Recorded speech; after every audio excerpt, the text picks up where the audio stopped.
Sagittarius, welcome to Fifth House Divination. My name is Kirsty. Today I'm doing a special Mercury Retrograde reading for you. So Mercury Retrograde is notorious for bringing back themes or topics, projects, people back into our lives for us to re-engage with and kind of rework somehow. So this reading is we're going to have a look to see what's coming back, why it's coming back, your reaction to it, and see if we can get a little bit of advice from the tarot how to deal with it, so that we can hopefully get the best from this situation or from this period. So Mercury retrograde through Gemini, it's the 30th of May through until the 23rd of June 2021. As always, guys, readings are general, so this won't resonate with everybody. If it doesn't resonate with you, then feel free to check out your other moon rising signs.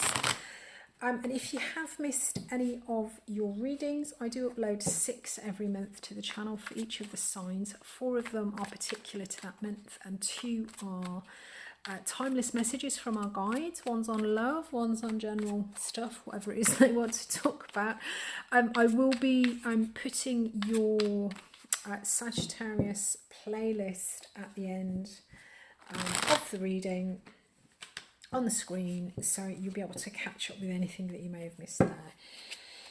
If this is your first time on the channel, guys, welcome. I hope you enjoy the reading. I hope that inclines you to subscribe. Maybe it'd be nice to have you on board.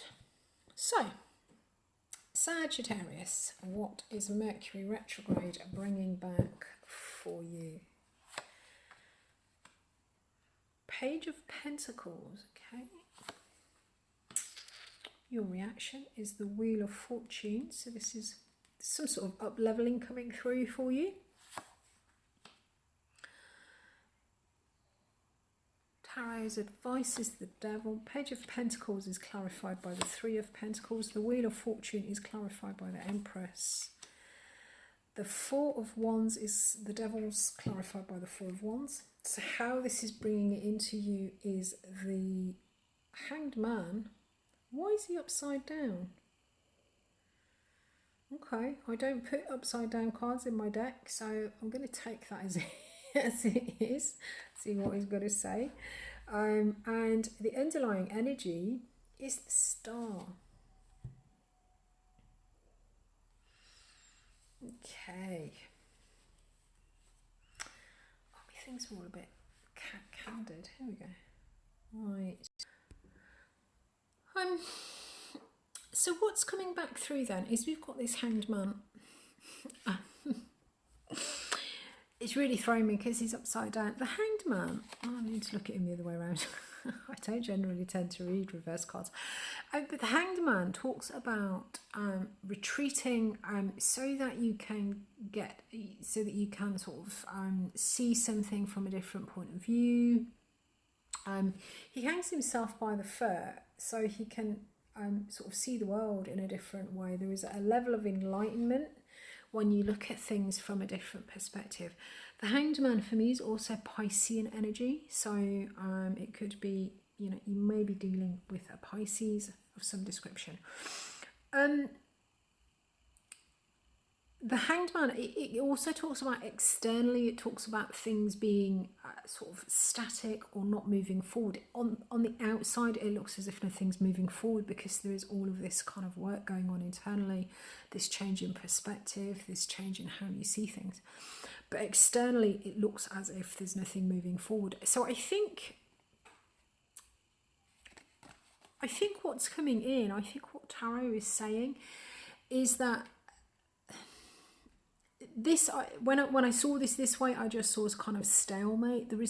I feel that there is some sort of stalemate that that sort of happened in the past. There was a level of either being kind of stuck, or somebody was just kind of out of reach, or there was some sort of detachment or some kind of change in perspective. But this is all kind of been reversed now. It's all going the other way. Things are going, and I'm really drawn to, because he's kind of upside down and I've got this wheel. It feels as if, when there's like a kind of a spoke in a wheel stopping it from turning around, there is something I feel that has been removed that is allowing this energy to move forward. I feel as if there is some sort of stumbling block or something that has been removed out of the way, and now there is a stalemate that has somehow been lifted, and now everything seems to be moving forward. The underlying energy for this is the star. And the star comes in after the tower in the major arcana, and it talks to me about having broken out of things that are limited or impeding our growth. The universe, by breaking us out of these things, he kind of puts us back onto our path. The star talks to me, it could be Aquarian energy. You may be dealing with an Aquarius, Pisces here. But it talks to me very much about the North Node energy. The star for me is North Node energy, and it talks about a level of destiny. So I feel that there is something that you, whatever this is that's coming back in, it's something that the universe wants you to engage with. This, whatever this is, it's part of your destiny somehow. So you are meant to engage with this, and I feel that basically there was some sort of stalemate that was reached in the past, and I think the universe has played a bit of a blinder to get whatever this is that's lifted. It feels like it's quite a big energy. I think it feels very much like that it was a sort of a stalemate that was just, you know, an unsurmountable obstacle is what it's feeling like. And somehow something has happened. And you know, here it comes again. It is coming back round, surprisingly enough. So what it's bringing with it is this Page of Pentacles and the Three of Pentacles. The Page of Pentacles to me talks about engaging with an opportunity. It's an ace that he's looking at. He's thinking, you know what, I think this could actually lead to something long-term, some kind of long-term stability, some kind of long-term material growth, financial wealth. So there is an opportunity here. It's coming in the form of an opportunity to engage with something in a small way. Possibly it could be a part-time job or a course of study, or something that resource-wise is going to take, it's going to take a small amount of resources, but there is something coming through. There is an opportunity coming through for you to collaborate in a material sense, and it's coming in with the Three of Pentacles.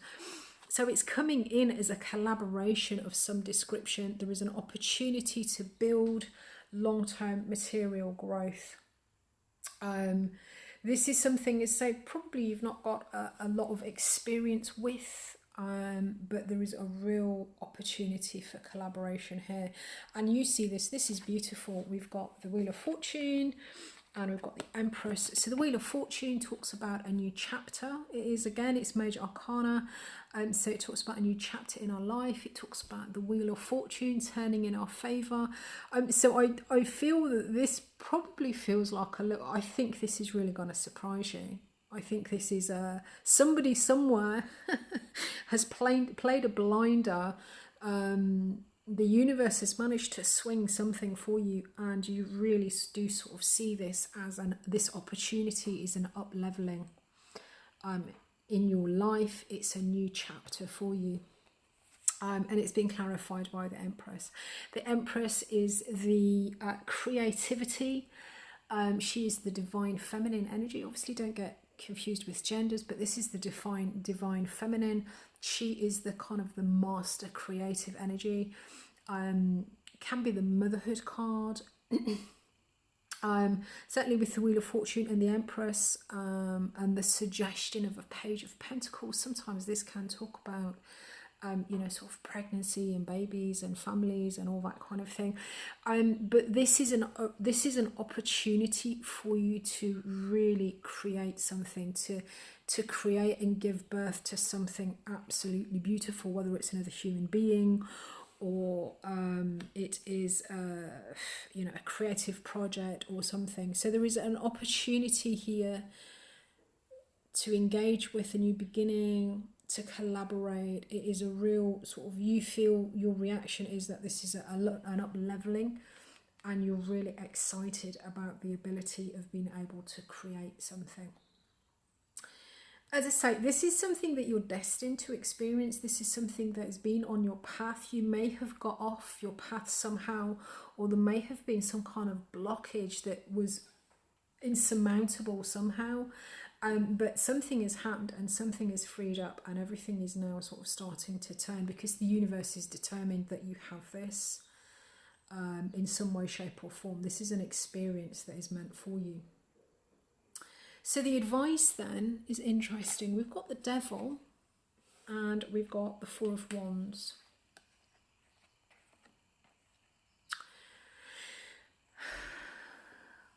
Okay.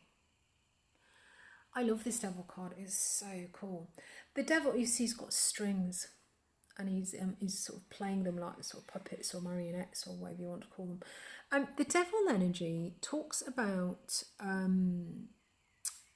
the things that we used to give are things that we used to engage with, or things that we've engaged with for a long period of time, that a long time ago it would have given us some sort of form of support, or like a crutch,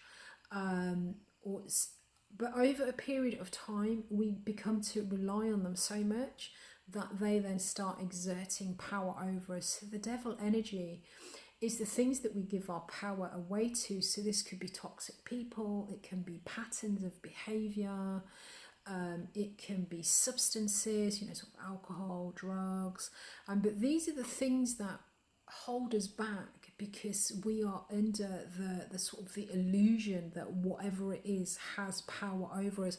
Now the Devil energy is an illusion. Once you see through the illusion, you understand that it is an illusion, that it doesn't hold any power, and that, you know, you can stop feeding it anytime you want. And we've got this Four of Wands, and the Four of Wands talks to me about the Home and the Hearth card.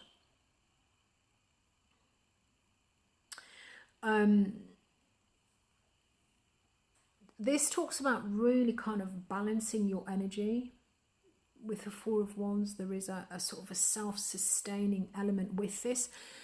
There could be some kind of cohabitation. I don't know if that's, you know, Four of Wands a lot of the time does talk to me about the sort of the cohabitation, or, you know, sort of living with somebody.